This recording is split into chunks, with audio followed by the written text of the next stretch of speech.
Hey there, in today's video, we are going to be talking about navigating sticky situations as a grant writer so that you can be a total grant writing unicorn, right? So it is very common for things to get messy as a grant writer, and the best thing you can do is anticipate them and try to deflect them from happening. But even when you do your best, it does happen.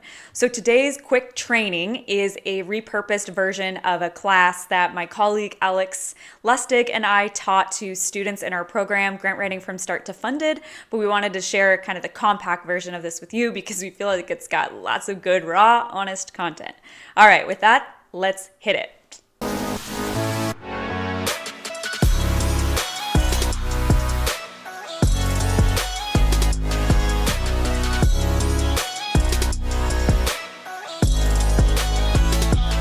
All right, party people, here we are navigating sticky situations. So we're going to run through some of these scenarios, discuss some best practices for how you prevent it, and then we're not really opening the floor because this is a video, but you could definitely post any questions you have in the comments below and we'll get back to you. All right, so who's talking? I'm Meredith Noble. I'm the founder of Learn Grant Writing. I'm that redhead on the right, can you tell? And I'm a fifth generation cattle rancher. I've raised $42 million in grants myself.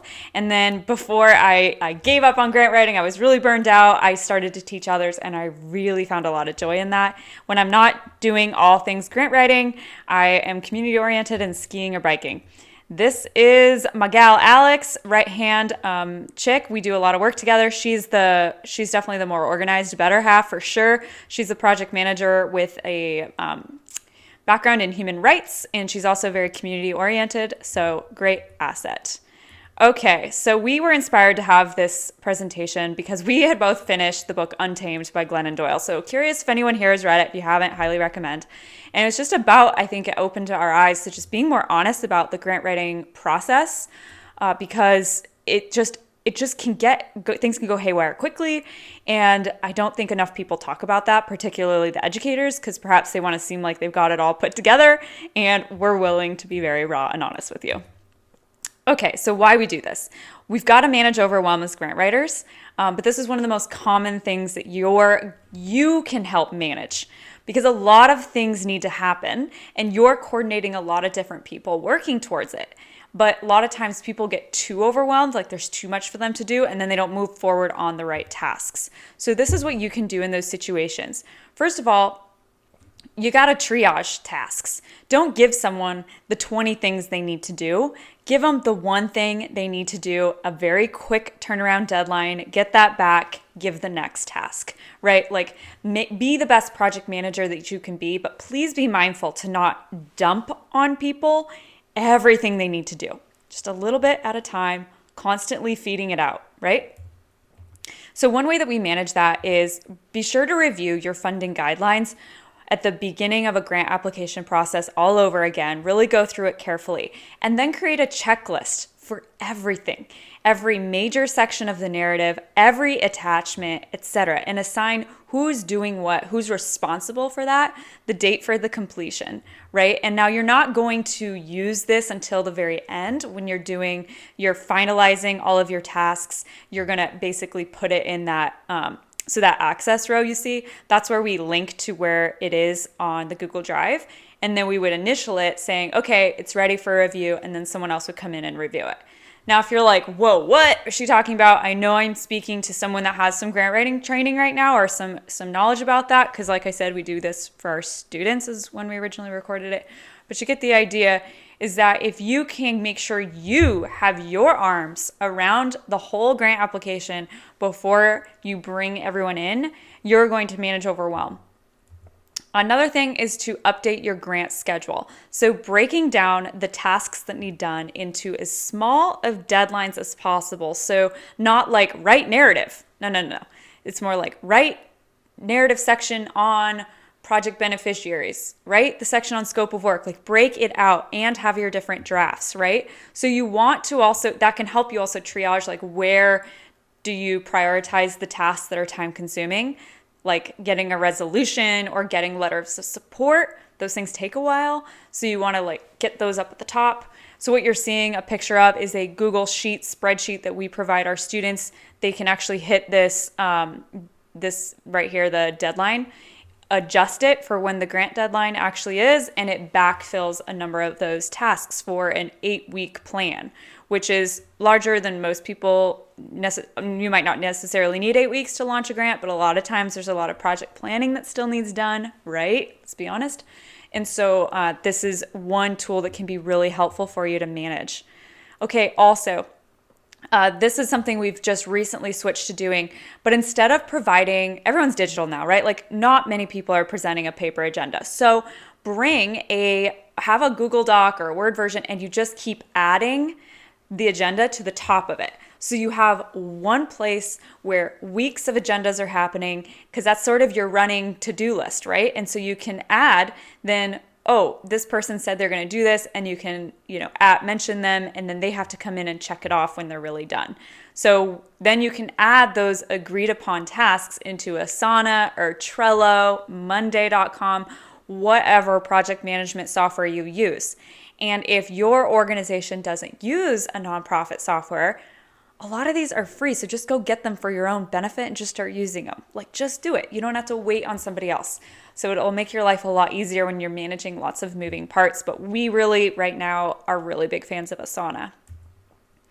Okay, so that's one thing, managing overwhelm. Next thing that you might run into, sticky situation. People that aren't sticking to deadlines. So your team promises they're going to get you information, like let's say their resume, by Friday, and they're just repeatedly missing deadlines, and you are harping on people, feel like you're nagging, don't want to do that, right? So how do you manage it? Okay, the struggle is real. Here's a story I'll share for Anna. That's we look like sisters, but we're definitely not related. So redhead on the left, curly hair. So she would often, who works with engineers to get projects funded, and she would go to their desk and very politely say, like, I'm not leaving until you tell me what I should write for this section. And I'll write it for you. I know you haven't written it, even though you said you would. I'll do it. But just please, I'm not leaving until we can go through this.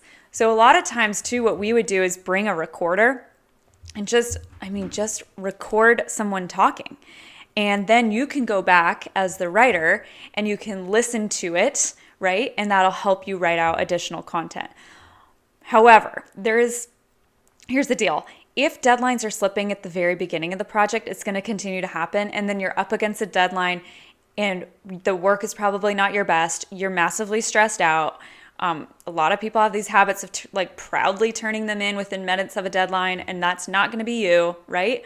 So do recognize that if it's really desperate times, consider yanking out the project. Like, you can stop work on a grant application, and I think people forget that they have that power. Say, look, if this is not a priority, no one's getting me things on deadline, I think we should stop working so I'm not wasting my time or yours to get something we're not going to win if we're not doing good work.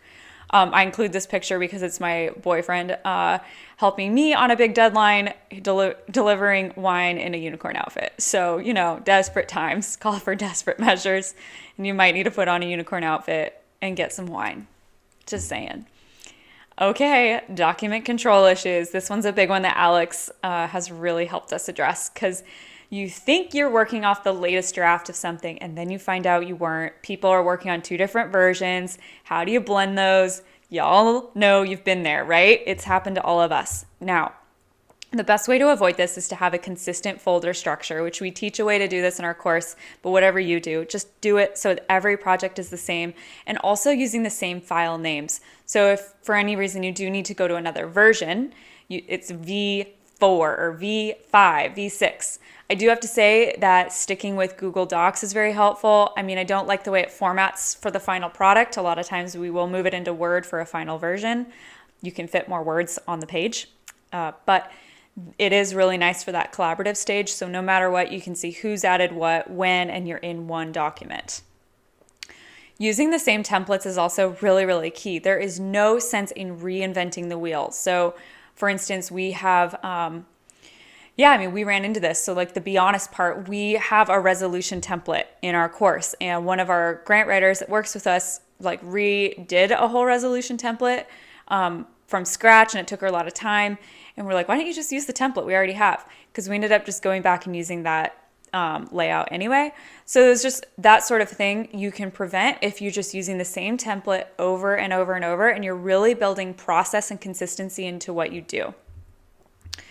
Here is that folder structure I was talking about that we advise and use, and we provide that as a Google Drive document so that you can copy that entire folder into your own Google Drive or download it so that you have it in, Word, etc. But then you have every template and it's all there so that when you want to go start a new project, just go file copy from this folder structure and you're good to go. Like we said, we are definitely a fan of using Slack to help address communication mishaps. So this is how our team collaborates internally.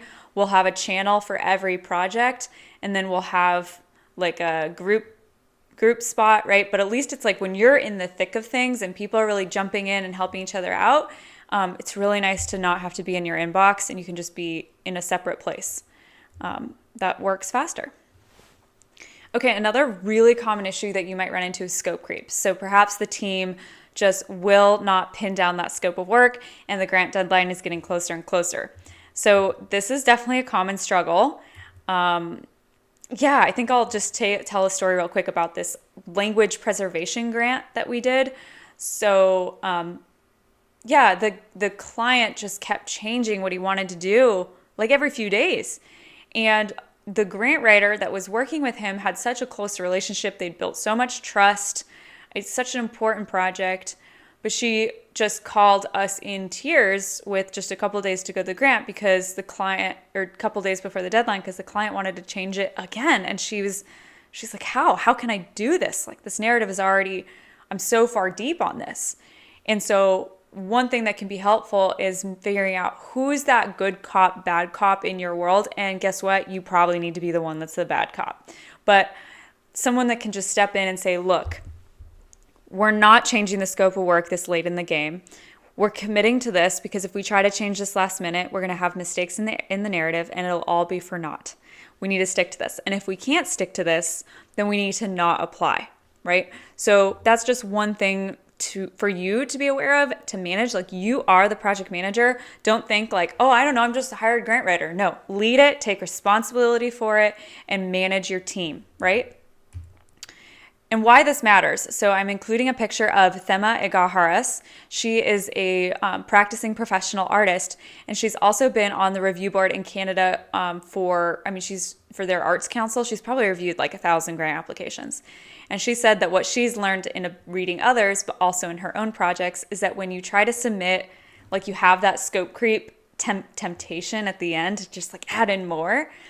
That's been the time that she has lost grants or she has turned them down because she's like, no, it's just too big. It's not organized. One thing at a time. It also impacts the fact that, like, literally it impacts every single thing that you're going to do. It impacts your ability to finish a budget, which then ties to your budget narrative, which ties into your narrative, how much match you need, right? Like, everything is connected to that. What are you going to do?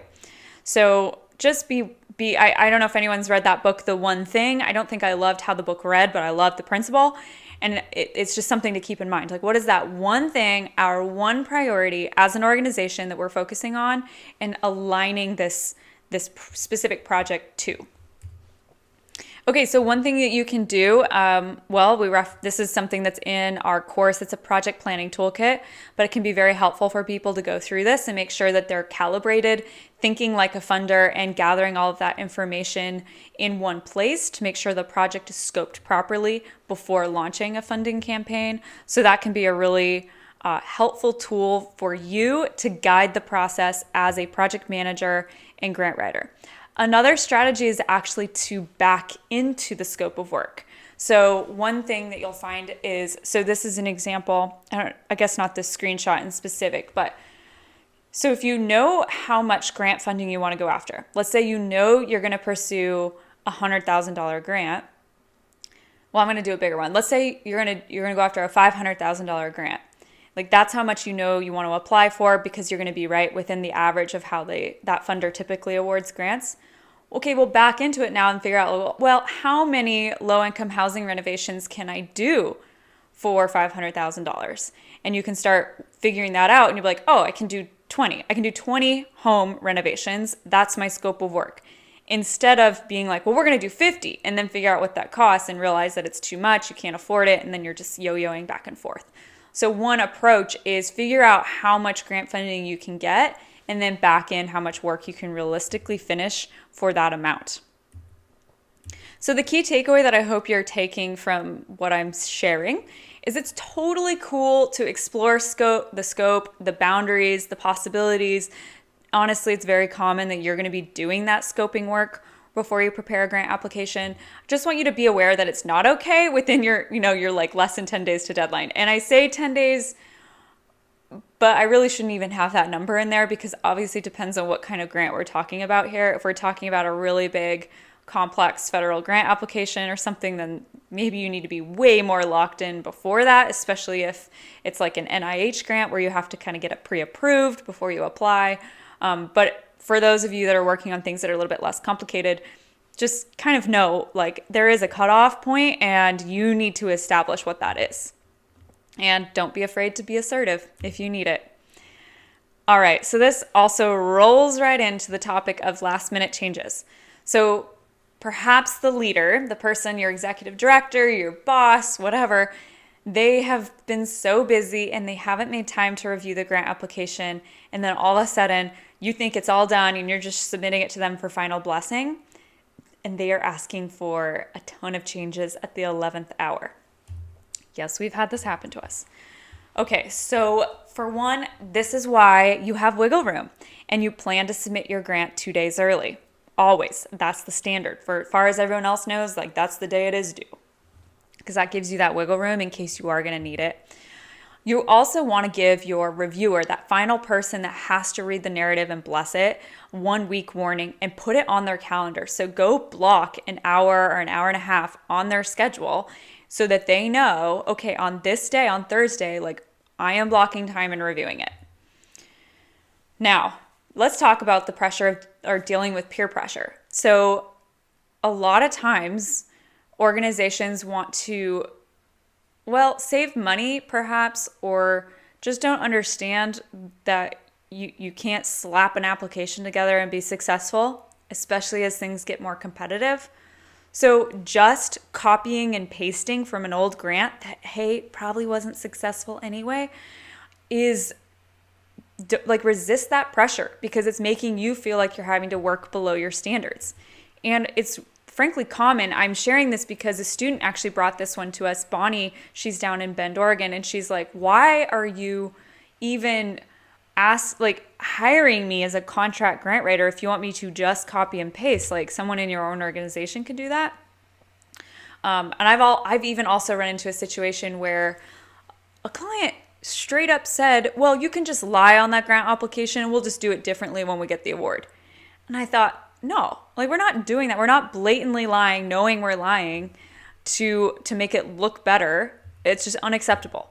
So push back respectfully is one method, right? Saying, why do you want to copy and paste? We're not going to be successful. This is a standard we need to uphold to. And then just stand strong in your values. And this is why we have values. We have values so that when we're up against a tough situation, particularly an ethics question, we can rely on those values to inform our decision, right? So it's important to figure out what your personal values are as a person and as a grant writer. And then also it's important to know what the organization's values are so that you can kind of throw that back if you need to, right? And so, for instance, one of our company values is taking responsibility. So when we mess up, which happens, right?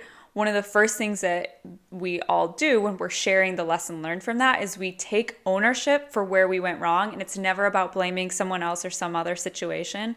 It's like, how could I have done better first? And then we can share, the lesson from that, right?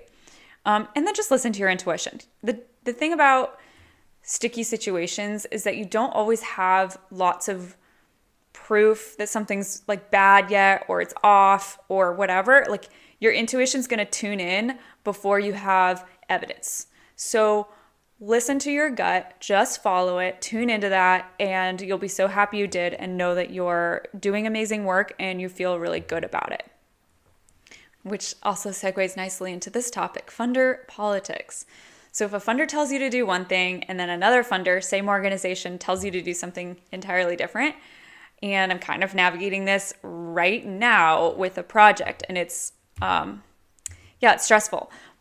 So here's an example from a student, Culture Story. So Alyssa London, the founder of Culture Story, she was, basically the exact same funder was kind of wanting her to change what she was doing and how she was doing it so much that it was really going to completely change her vision, and it was really putting her on the line. Like it was making her question, like, is it even worth having this funding if I have to go through like this many hoops to get it? And I know that this is a common thing, that this might have happened to you, and it's definitely a tough situation. I don't think I can offer blanketed advice right now in terms of how to manage this, but here's a couple tips, not knowing your specifics. Always have more than one contact per funding agency, because some people will really send you astray. And so it's important that you can maybe spread out your relationships so you can get a couple different opinions. Another thing to consider is sharing your funding strategy early on. So this is a methodology that's unique to how we teach grant writing, which is before you even start a grant application, we want you to figure out what are the 2 to 5 grants you're going to pursue over the next 12 to 18 months, right? It's a roadmap. And then you bring that to those funders that you want to finalize and go pursue. And you say, hey, think we're going to go after you, apply for your application third in line. Does this fit? Does this make sense? What do you think? And they'll feel so much more ownership if they can help weigh in on that. They also might have connections to those other funders that they can make intros. There's just all sorts of wealth of good things that can come from that. And it's just an important way to kind of open up the dialogue about what do you think about how we're approaching this before you're in the thick of it and running into political issues that you could not have foreseen. So another thing to think about is just asking others that have been funded by the specific organization that you want to get a grant from to be mentors to you, right? Reaching out, being like, hey, can you just give me an off the record response? Like, how is it to work with this foundation? Are they great? Was it way more work than the grant was even worth?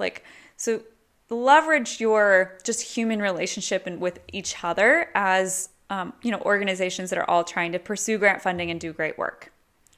So with this, I would typically open up to what sticky situations have you encountered, but please throw those in the comments below and we'll definitely respond, and we're curious. It's a topic that I think we have a lot of discussion about in our private Facebook group online with the private grant writing unicorns, because it's just inevitable. You're going to run into these sticky situations, and figuring out how to help navigate them is just super valuable. But yeah, let's wrap that up. It's kind of a long one. So thank you from Alex, myself, and company dog Anna. If you've got any questions, don't hesitate to reach out to us. And with that, hit the like and subscribe, and we post about a new video once a week. And that's it. Hope to see you over at learngrantwriting.org. And thank you so much for your time. I hope you found that helpful. Chat with you later. Bye.